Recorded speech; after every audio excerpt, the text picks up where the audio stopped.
with God, and then he'd come down and he'd see the people. Well, first time he goes up and he's spending time with God, he's with God in the presence of God, engulfed by the glory of God. And when he comes down from the mountaintop, Moses' face is glowing. It's like shining. It's almost like it's radiating an afterglow of being in the glory of God. And as you can imagine, it's super, super freaky to the people.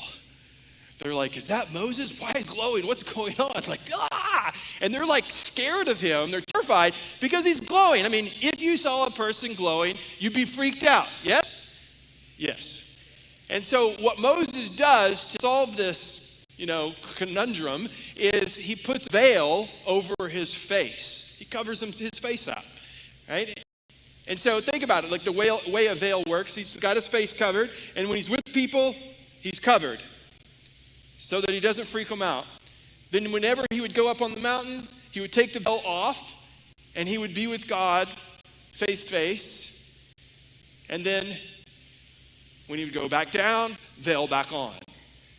And here, when he's talking about a veil over his face, he talks about so they wouldn't gaze at the outcome that was being brought to an end over time.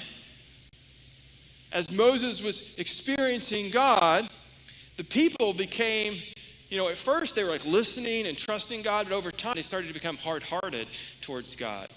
And what